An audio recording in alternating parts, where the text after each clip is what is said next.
Hello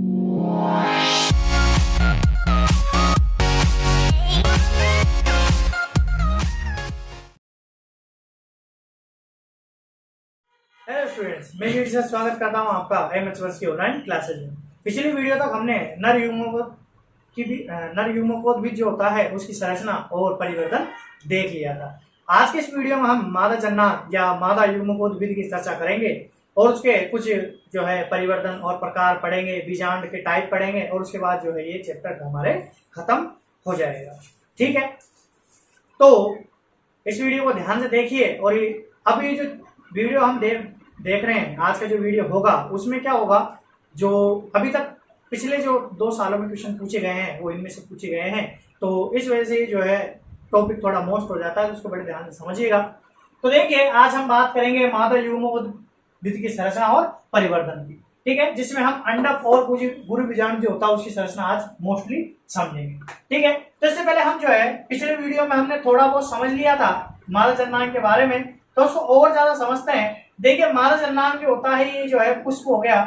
ठीक है, आज के डायग्राम में हम जो है नर जननांग नहीं बना रहे हैं, केवल ये जो है मादा जननांग देख रहे हैं। तो मादा जननांग जो होता है उसमें 3 भाग होते हैं,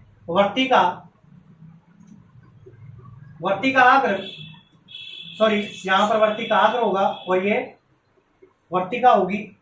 ठीक है, ये जो भाग होता है, हालांकि छोटी क्लासों में और अन्य क्लासों में आपने इसको अंडाशय पढ़ा है कि पुष्प जो आधारित भाग है वो अंडाशय होता है, लेकिन इस चैप्टर में हम जो है इसको अंडक पढ़ेंगे। थोड़ी सी भिन्नता है, आपको समझ में आ जाएगी, ध्यान से देखिएगा। तो जो मादा जननांग है उसमें वर्तिका और अंडक जो है इसके 3 भाग होते हैं, और इन तीनों भागों को हम सम्मिलित रूप से किस नाम से जानते हैं? जायांग के नाम से जानते हैं। किस नाम से जानते हैं? जायांग के नाम से जानते हैं। इसको इधर लिख देते हैं, जायांग। और इस जायांग को इंग्लिश में हम बोलते हैं गाइनोशियम, और इसी को हम जो है मादा जननांग भी कहते हैं। तो मादा जननांग जो है हम बायोलॉजी की भाषा मादा जननांग को क्या बोलेंगे? पादपों में जायांग बोलेंगे, जिसके 3 भाग होते हैं, वर्तिकाग्र, वर्तिका और अंडक। ठीक है, अगर इसकी हम एक इकाई की बात करें तो अब जो है इसकी एक इकाई को समझेंगे। एक इकाई जो है इसकी वैसे अंडक भी होती है। ठीक है, आगे चलते हैं। या हम कह सकते हैं कि मादा जननांग जो होता है उसकी एक इकाई किसको बोलते हैं? अंडक को बोलते हैं, जिसमें भी हमारी क्या रहेगी? वर्तिका, वर्तिकाग्र और अंडक जो है शामिल हो जाएगा। ठीक है, अब इसको जो है डिटेल से समझते हैं इकाई के बारे में कि अंडक क्या होता है। ठीक है, तो अंडक जो होता है, अंडक के 3 भाग होंगे। अंडक के क्या होंगे? 3 भाग होंगे, और अंडक में भी क्या आ जाएगा? देखिए, इसमें 3 भाग में पहला जो है वर्तिकाग्र ही गिना जाएगा। ठीक है, और दूसरा वर्तिका होगी, और जो तीसरा होता है वो क्या होता है? अंडाशय होता है। ठीक है, एक जो अंडक होता है उसके अंदर क्या होता है? अंदर की तरफ जो है और छोटी छोटी संरचनाएं पाई जाती है, जिनको हम क्या बोल देते हैं? अंडक बोल देते हैं। वो अंडक नहीं, सॉरी, अंडाशय बोल देते हैं।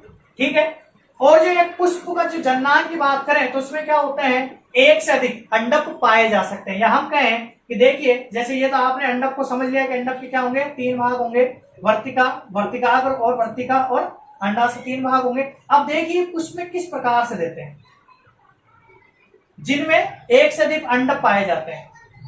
देखिए, ये पुष्प हो गया, इसका हम जो है पुष्पासन बना लिया हमने। ठीक है, इसके अंदर क्या है? ये एक अंडक है, और ये अंदर की तरफ इसमें क्या होगा? ये अंडाशय हो गया। ठीक है, ये इस तरीके से क्या होगा? एक वर्तिकाग्र और एक वर्तिका बनाएगा। इसके बाद ये दूसरा जो है इसका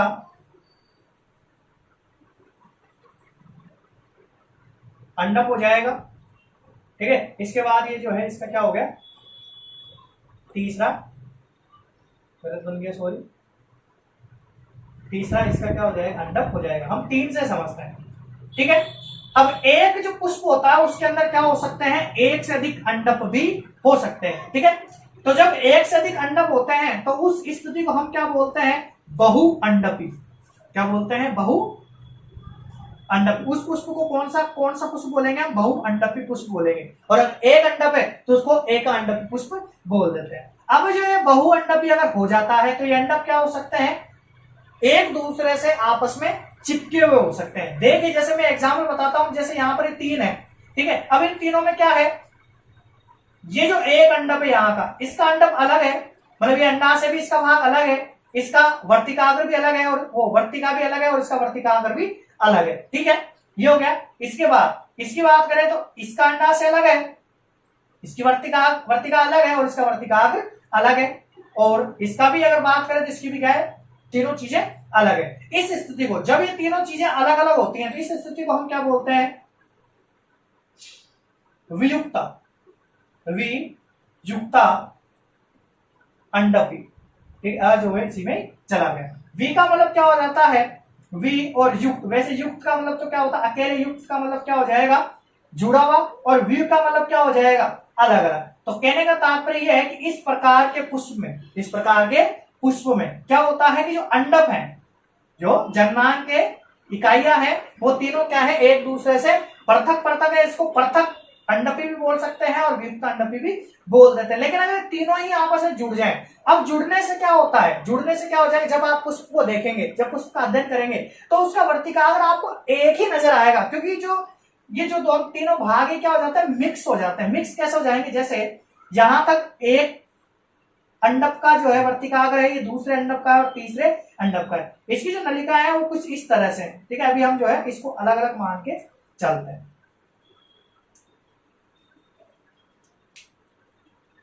इस तरह से हम क्या कर रहे हैं, इसको अलग अलग मान के चल रहे हैं। ये तीसरा जो है क्या हो गया, अंडप हो गया। अब मैं क्या करता हूं, उसको एक साथ मिला देता हूं। देखिए कैसे मिलेगा, जब क्या हो जाएगा कि ये जो बीच, इनकी जो बीच की परतें हैं, ठीक है, ये क्या हो जाएगी, एक दूसरे से इस तरह से जुड़ जाएगी, ठीक है।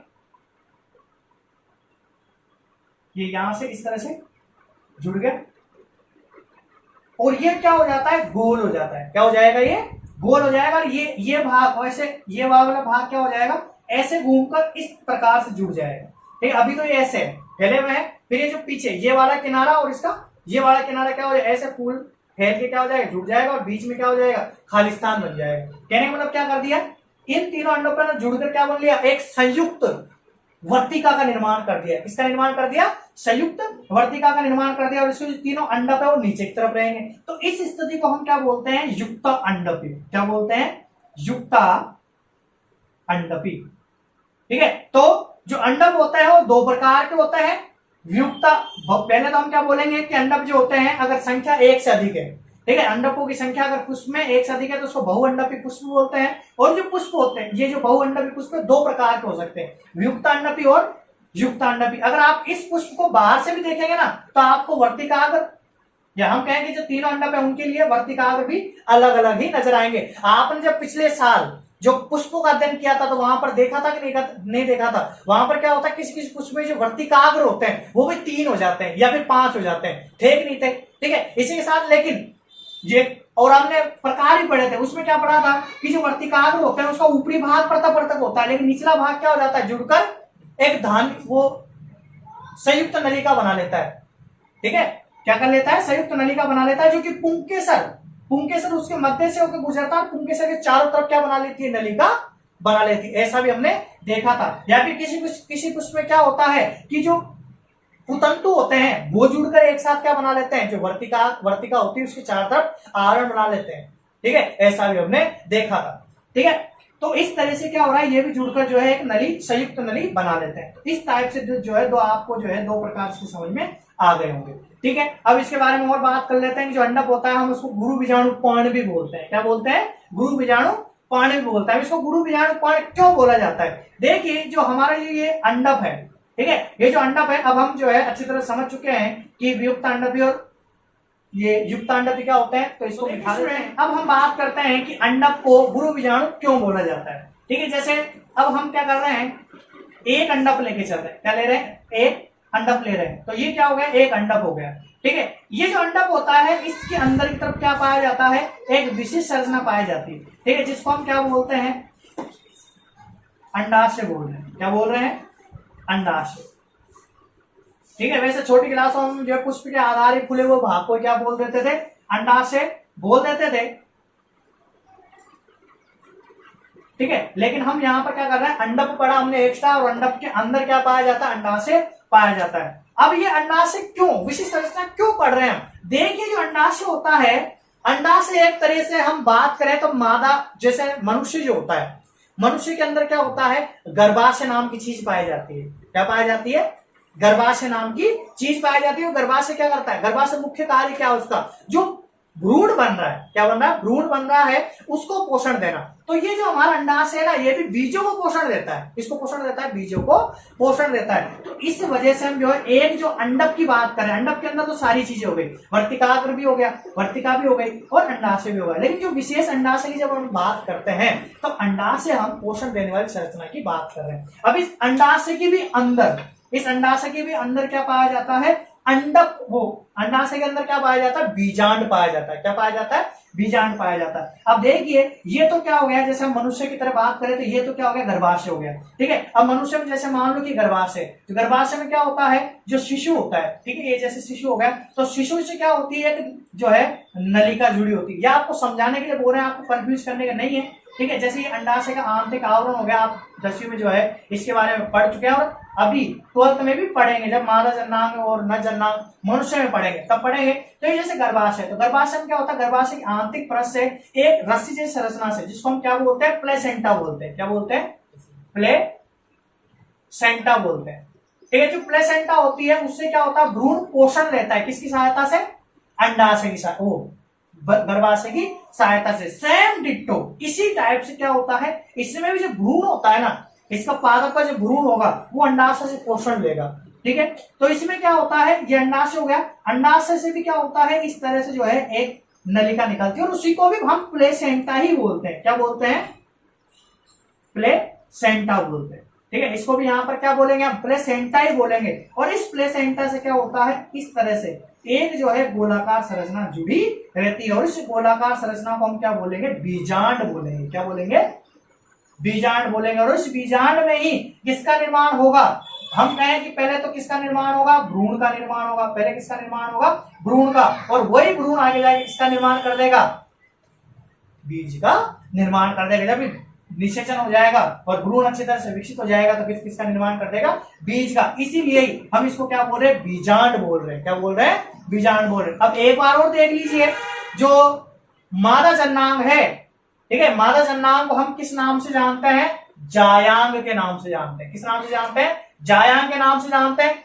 जायांग की एक इकाई क्या हो गई, अंडक हो गई। क्या हो गई, एक इकाई अंडक हो गई। इस अंडक के क्या होते हैं, 3 भाग होते हैं। क्या होते हैं, 3 भाग होते हैं। पहला भाग कौन सा, वर्तिकाग्र, पहला भाग कौन सा हो गया, वर्तिकाग्र,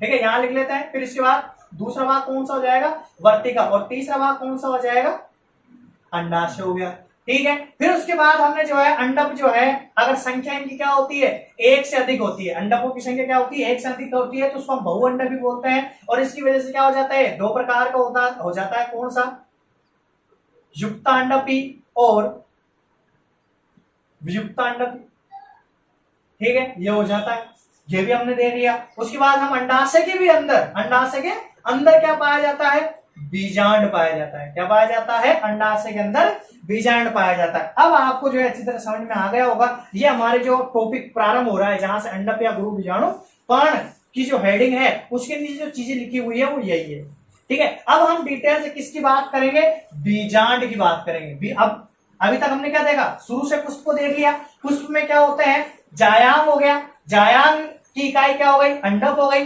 जो अंडक होता है वो 3 भागों से मिलकर बना होता है, वर्तिका, वर्तिकाग्र, वर्तिका और अंडाशय, ठीक है। अंडक 2 प्रकार से हो सकते हैं, युक्त अंडक और वियुक्त अंडक भी हो सकते हैं। अंडाशय के अंदर क्या पाया जाता है, बीजांड पाया जाता है। आपने अच्छे से समझ लिया, ठीक है। अब इधर और एक बार और इधर भी देख लो, ठीक है। इससे क्या हो जाएगा, ये बीजांड, बीजांड के अंदर अंडाशय, अंडाशय से एक नलिका अंडाकार संरचना निकलती है। क्या निकलती है, अंडाकार संरचना निकलती है, ठीक है। उस अंडाकार संरचना को हम क्या बोलते हैं, प्लेसेंटा बोलते हैं। उस प्लेसेंटा के द्वारा कौन जुड़ा होता है, बीजांड। इसी प्लेसेंटा के माध्यम से क्या होगा, ये जो बीजांड होता है वो क्या करेगा, पोषण लेगा, ठीक है, पोषण लेगा।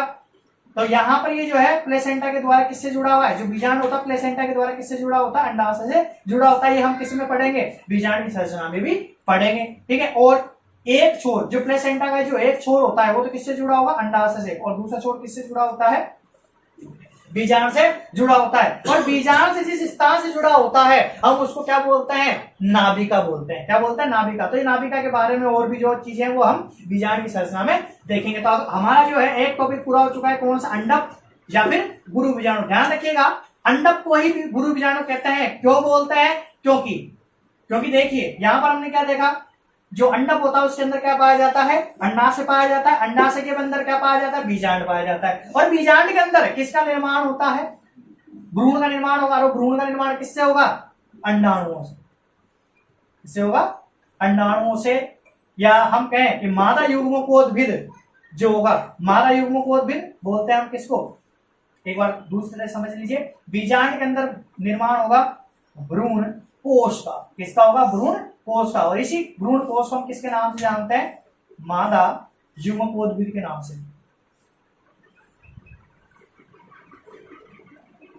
मादा युग्मकोद्भिद के नाम से जानेंगे। तो मादा युग्मकोद्भिद या भ्रूण कोश कहां बन रहा है, बीजांड में बन रहा है। और भ्रूण कोश ही क्या है, मादा अंडकों को, वो मादा अंडाणु को बनाएगा कि नहीं बनाएगा। और मादा अंडाणुओं को तो हम क्या बोलते हैं, गुरु बीजाणु बोलते हैं। तो वह संरचना जो कि गुरु बीजाणुओं को बनाती है उसको हम क्या बोलते हैं, मिक्स रूप में गुरु बीजाणु पर्ण बोल देंगे। ठीक है, अब हम किसकी संरचना की बात करते हैं, बीजांड की संरचना की बात करते हैं।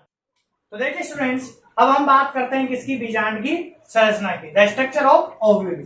स्ट्रक्चर ऑफ ओव्यूल में हम क्या करेंगे, इन कुछ शब्दों के बारे में देखेंगे, क्योंकि इन शब्दों की जो परिभाषा भी आपसे पूछी जा सकती है। बीजांड व्रंत, नाभिका, रेफे, बीजांड काय, अध्यावरण, बीजांड द्वार और निवार, ये भाग जो है बीजांड की संरचना में आएंगे। और साथ ही मैंने इनकी इंग्लिश भी जो है लिख दी है, वो भी आप याद कर लेना, क्योंकि आगे जाकर अगर आप पीएमटी करते हैं तो वहां पर ये जो है शब्द आपको याद होने चाहिए। क्योंकि हो सकता है कि आगे जब आपको तैयारी करवाई जाए तो इंग्लिश मीडियम में करवाई जाए। तो देखिए, अब हम बीजांड की संरचना की बात करते हैं।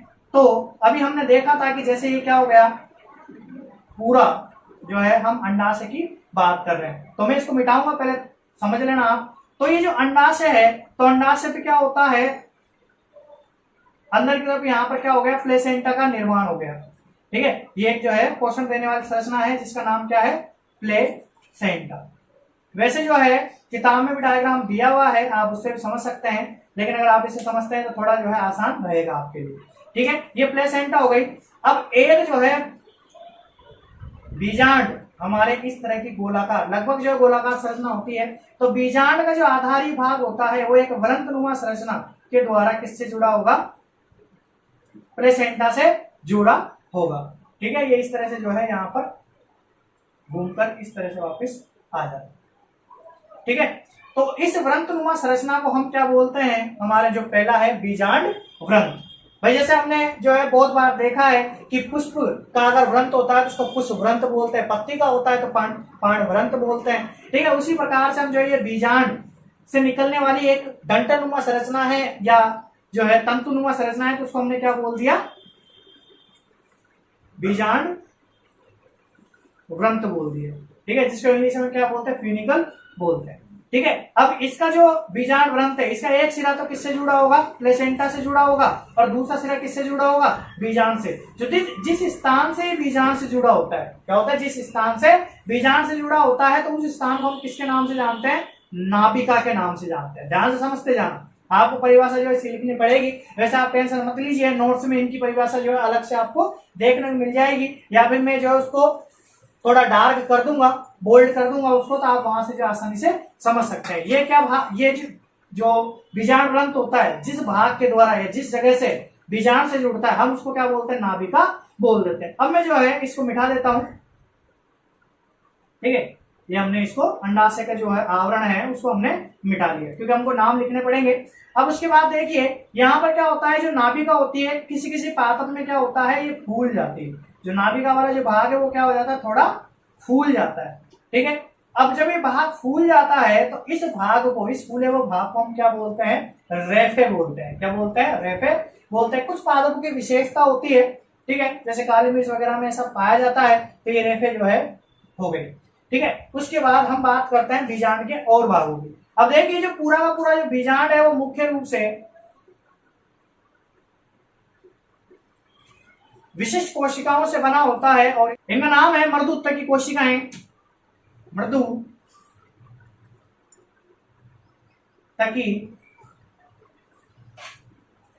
बड़ा हो जाएगा, मृदुत्तक की कोशिका। ठीक है, ये मृदुत्तक की कोशिकाएं जो पूरे बीजांड में पाई जाती है। तो पूरा जो बीजांड होता है मुख्य रूप से कौन सी कोशिकाओं का बना होता है? मृदुत्तक की कोशिकाओं का बना होता है। तो जो बीजांड है, ठीक है, तो ये जो बीजांड है इसके चार तरफ क्या पाया जाता है? आवरण पाया जाता है। ठीक है, तो इस तरह से जो है हमने इसके चार तरफ क्या कर लिए? आवरण बना लिए। ठीक है, इस तरह से जो है आवरण इसके चारों तरफ पाए जाते हैं। ठीक है, तो इसका जो मध्य का भाग है वो कौन सी कोशिकाओं का बना होता है? मृदुत्तक की कोशिकाओं का बना होता है। और जो मध्य का भाग है जो मृदुत्तक की कोशिकाओं का बना होता है, हम उसको किस नाम से जानते हैं? बीजांड काय के नाम से जानते हैं। किस नाम से जानते हैं? बीजांड काय के नाम से जानते हैं, जिसको इंग्लिश में हम न्यूक्लियस कहेंगे। ठीक है, ये बीजांड काय हो गया।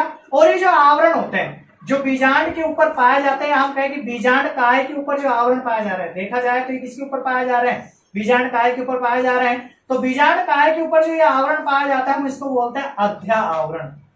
क्या बोलते हैं? अध्या आवरण जो है हम इसको बोलते हैं। ठीक है, ये क्या हो गया? अध्या आवरण हो गया। अब अध्या आवरण क्या हो सकते हैं? एक से ज्यादा हो सकते हैं। ठीक है, अध्या आवरण क्या हो सकते हैं? एक से ज्यादा हो सकते हैं। तो जब एक से ज्यादा हो सकते हैं तो उस बीजांड को हम बोलते हैं बहु अध्या आवरणी बीजांड। क्या बोल देते हैं? बहु अध्या आवरणी बीजांड। ठीक है, ये बीजांड का एक प्रकार हो जाता है। आपसे परीक्षा पूछी जा सकती है, बहु अध्यावरणी बीजांड किसे कहते हैं? तो जब बीजांड काय के ऊपर एक से अधिक अध्यावरण पाया जाता है तो उस बीजांड को हम क्या बोलते हैं? बहु अध्यावरणी बीजांड बोलते हैं। और हो सकता है कि इस पर एक अध्यावरण भी पाया जा सकता है, जिसको हम क्या बोलेंगे?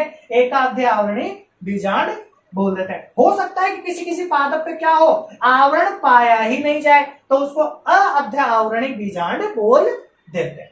ठीक है, ये चीज हो गई अध्यावरणी बीजांड के बारे में। अब हम बात करें तो इसकी जो ये बीजांड काय की जो कोशिकाएं होती हैं वो क्या करती है?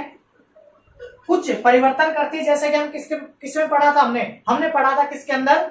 नर जननांग में। तो नर जननांग में भी ऐसा होता है कि जो पराकोष होता है उसके मध्य में क्या पाई जाती है? अद्य स्तवक कोशिकाएं पाई जाती है। ठीक है, अद्य स्तवक कोशिकाएं क्या करती है? पोषण प्राप्त करती है। पोषण प्राप्त करके क्या कर देती है? वो एक प्रसुप्त कोशिका बना देती है। प्रसुप्त कोशिका में क्या हो जाता है? परिणत विभाजन हो जाता है। परिणत विभाजन से दो कोशिकाएं बन जाती है, आवरणी कोशिकाएं और जो बीजाणुजन कोशिकाएं। इसमें भी ऐसा ही होता है कि जो मृदुत्तक की कोशिकाएं होती हैं वो क्या कर देती है कि जो गुरु बीजाणु जनन कोशिकाएं, इसमें कौन सी कोशिकाएं बनेगी? गुरु बीजाणु जनन कोशिकाएं बनेगी। तो उसमें कौन सी बनती है? लघु बीजाणु जनन कोशिकाएं बनती हैं। तो जो गुरु बीजाणु जनन कोशिकाएं हैं वो एक विशिष्ट संरचना का निर्माण कर देती है। उस विशिष्ट संरचना का जो निर्माण होगा ना वो हम मादा युग्मकोद्भिद की संरचना के अंदर, वो परिवर्तन के अंदर पढ़ेंगे और संरचना में पढ़ेंगे। हम केवल यहाँ पर बीजांड पढ़ रहे हैं तो बीजांड में भी हम उस संरचना का थोड़ा सा डायग्राम बनाएंगे। तो यहाँ पर जो है वो संरचना कुछ इस प्रकार की होती है। ऊपर की तरफ उसपे 3 कोशिकाएं जो है पाई जाती हैं। ठीक है, अलग मार्कर से बना देते हैं, आपको थोड़ा स्पष्ट नजर आएगा। ठीक है, इस तरह से ऊपर की तरफ 3 कोशिकाएं होती हैं, नीचे की तरफ भी 3 कोशिकाएं होती हैं, मध्य में 1 कोशिका होती है जिसमें 2 केंद्र होते हैं, इसमें 1-1 केंद्र पाया जाता है। इस संरचना को हम बोलते हैं क्या? भ्रूण कोश। क्या बोलते हैं? भ्रूण कोश। ध्यान से समझिएगा, इसको क्या बोलते हैं? भ्रूण कोश बोलते हैं। ठीक है, कोश शब्द पे ध्यान देना, एक भ्रूण कोश ही बनेगा हमारे आगे जाके, वो पोषण देगा। और ये क्या है? भ्रूण कोश। कोश का मतलब होता है कमरा। क्या होता है? कमरा। और किसके लिए कमरा? किसके लिए रहने की जगह? भ्रूण के लिए। तो ऐसी संरचना जो कि जिसके अंदर भ्रूण विकसित होता है या भ्रूण पाया जाता है हम उसको क्या बोल देते हैं? भ्रूण कोश बोलते हैं। ये भी हमारे बीजांड की संरचना के अंदर ही आएगा। ठीक है, अब बात करते हैं कि जो बीजांड होता है, ठीक है, बीजांड का ये जो ऊपर वाला भाग होता है, ठीक है, इस भाग को हम क्या बोलते हैं? निभागिका या फिर निभाग। क्या बोलते हैं? निभाग बोलते हैं। ध्यान रखिएगा, ये नाभिका है। क्या है? नाभिका। अच्छा, ये है निभाग। इसको इंग्लिश में बोलते हैं क्या? चेलेजा। और ये जो नाभिका है उसको बोलते हैं क्या? हाइलम बोलते हैं। और वैसे भी आपको पता होगा कि नाभिका क्या होती है, क्योंकि मनुष्य के अंदर भी क्या पाई जाती है? नाभिका पाई जाती है, लेकिन उसको हम आम भाषा में क्या बोलते हैं? नाभि। क्या बोलते हैं? नाभि। और ये वही स्थान होता है जहां से हमारा जो शरीर है वो माता की जो प्लेसेंटा होती है उससे जुड़ा होता है। ठीक है, गर्भावस्था के जो हमारी जो नाभि होती है वही किससे जुड़ी होती है? किससे जुड़ी होती है? प्लेसेंटा से जुड़ी होती है। तो उसी को एक हम नाभि बोलते हैं। हमारे भी तो जो यहाँ पर जो पेट है वहां पर जो नाभि पाई जाती है वो किससे जुड़ी हुई थी? भ्रूण अवस्था में किससे जुड़ी थी? मादा की प्लेसेंटा जुड़ी हुई थी। तो ये भी तो मादा की प्लेसेंटा से जुड़ी हुई है। तो इस स्थान को हम क्या बोल रहे हैं? नाभि का बोल रहे हैं। आप इस तरह से याद रख सकते हैं। इस भाग को क्या बोलते हैं? निभाग बोलते हैं। और ऐसा माना जाता है, साइंटिस्ट मानता है कि जो निभाग भाग होता है, ये जो ऊपरी वाला भाग है, इसी भाग से यह जो अध्यावरण है इनका निर्माण होता है। अध्यावरण से क्या निभाग से क्या होता है? अध्यावरण का निर्माण माना जाता है। और नीचे की तरफ मतलब जो निभाग वाला भाग होता है उसके जस्ट उल्टी तरफ क्या होता है? जो आवरण होता है ना, वह आवरण क्या होता है?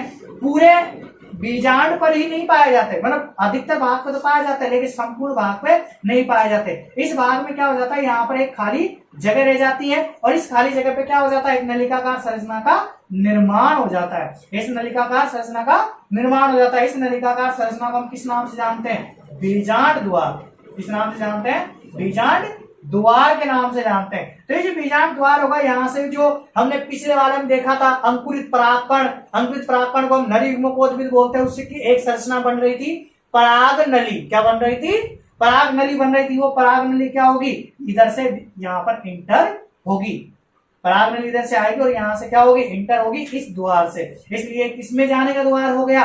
बीजांड में जाने का द्वार हो गया। इसलिए इसको क्या बोल दिया? बीजांड द्वार बोल दिया। तो ये जो नाम है, ये जो सारे नाम है, अगर आपसे डायग्राम पूछा जाता है, वैसे एनसीईआरटी में डायग्राम बहुत बार पूछा जाता था, ठीक है, हो सकता है आपसे जो अभी तक पूछा नहीं गया है, बीजांड की संरचना नहीं पूछी गई, ना ही इसका नामांकित चित्र पूछा गया है, तो आपको जो है ये डायग्राम याद रखना है। हो सकता है आपसे जो है ना डायग्राम पूछा जाए, उसकी संरचना भी पूछी जाए, तो आपको ये जो है संरचना बतानी है। अब हो सकता है कि आपसे जो भ्रूण कोश की संरचना भी पूछी जाए, और वैसे जो किताब में भ्रूण कोश की जो संरचना है वो यही जो है बताई हुई है, मतलब बीजांड में बताई हुई है कि इसके अंदर जो ऊपर की तरफ 3 कोशिकाएं पाई जाती है, नीचे की तरफ भी 3 कोशिकाएं पाई जाती है। ऊपर की 3 कोशिका को हम प्रतिमुखी कोशिकाएं कहते हैं, इसको अंडोत्करण कहते हैं। तो लेकिन इसके बारे में हम जो है जो मादा युग्मकोद्भिद होगा, जो हम अगले वीडियो में समझेंगे, उसमें हम इसको जो है और ज्यादा डिटेल में समझेंगे, क्योंकि वहां पर ही हम क्या करेंगे? इसकी संरचना का अध्ययन करेंगे। तो ये जो अंदर की संरचना, अब ध्यान दीजिएगा, हमने जो है मादा जन्नांग पढ़ रहे हैं, मादा जन्नांग को जायांग कहते हैं। जायांग में हमने अंडक देखा, अंडक के अंदर अंडाशय देखा, अंडाशय के अंदर भी हमने क्या देख लिया?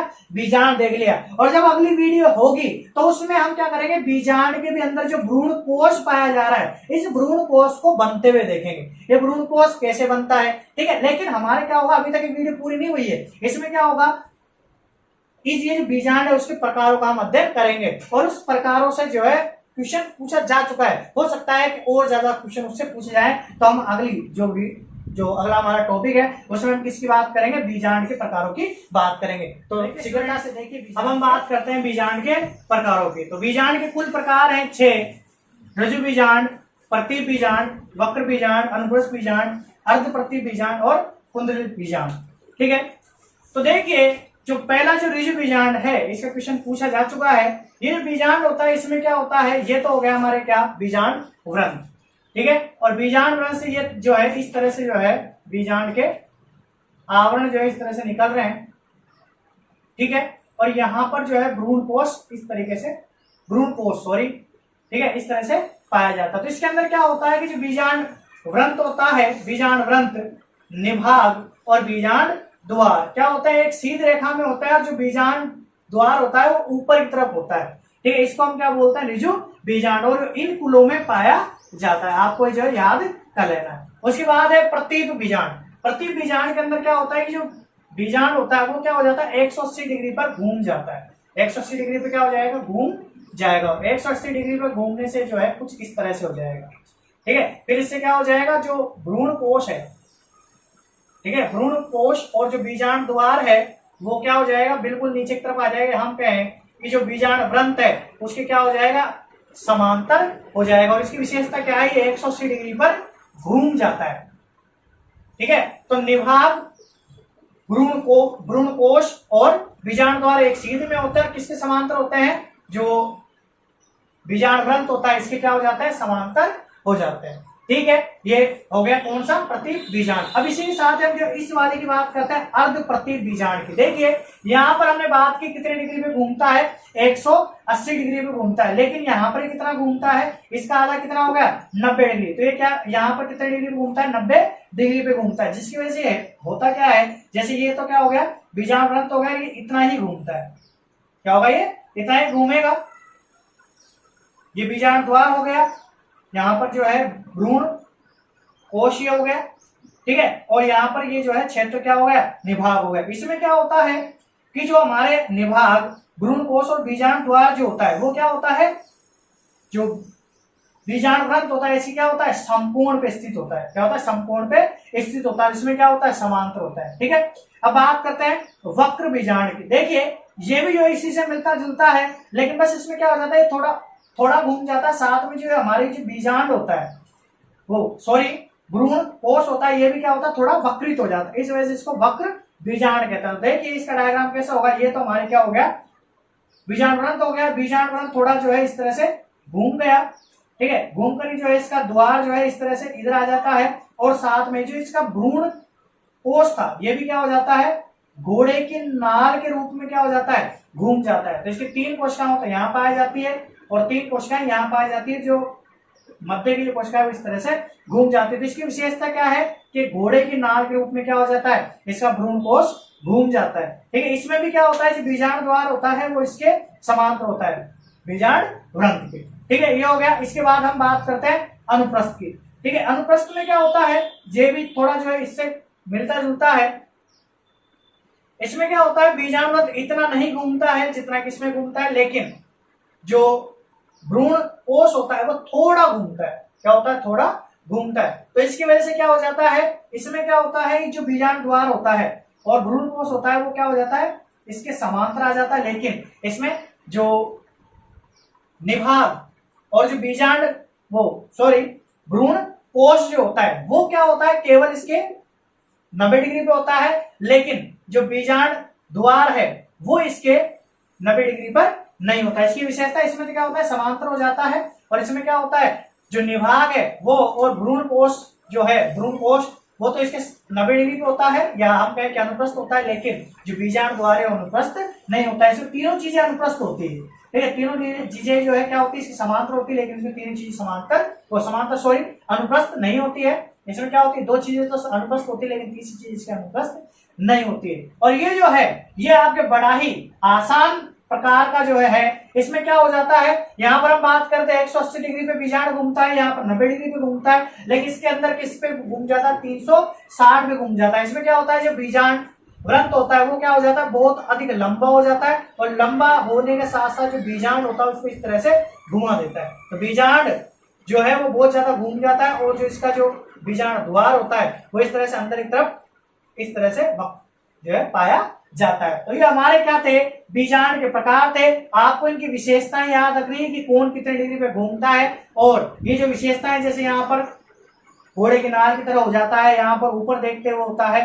और आपको यह भी याद करना है कि कौन से बीजांड के प्रकार में जो बीजांड द्वार है, निभाग है, ठीक है, और जो भ्रूण कोश है वो कौन कौन सी डायरेक्शन में है। तो अगर ये आप इतना याद कर लेते हैं तो आपको क्वेश्चन बिल्कुल क्लियर हो जाएगा। साथ में इसमें जो डायग्राम है, ठीक है, डायग्राम भी आपके जो है मोस्ट होते हैं, प्रत्येक प्रकार का आपको डायग्राम की जो है बहुत अधिक प्रैक्टिस करनी है विद नेम के साथ। नेम जो है जो पूछा जाता है उसी का आपको डायग्राम बनाना है। और अगर मेरे अनुसार अगर आपको जो है ज्यादा नंबर चाहिए तो कभी भी जब बायोलॉजी में क्वेश्चन पूछा जाए जिसमें डायग्राम आ रहा है तो सर्वप्रथम आप हेडिंग डालिए। जैसे रज्जु गुर्जान पूछा जाता है तो रज्जु गुर्जान की हेडिंग डालिए, उसके बाद पहले डायग्राम बनाइए, फिर उसके बाद जो है समझाइए। और आपको जो है ये कुल भी याद होने चाहिए, उदाहरण के लिए कि भाई इस प्रकार का जो बीजांड है वो किसमें पाया जाता है। तो आपका जो है लिखने का तरीका क्या होगा, सबसे पहले आपको हेडिंग डालनी है, फिर उसके बाद नामांकित चित्र बनाना है। अब भले ही बुक में जो है चित्र नामांकित नहीं किया गया हो या किया गया हो, आपको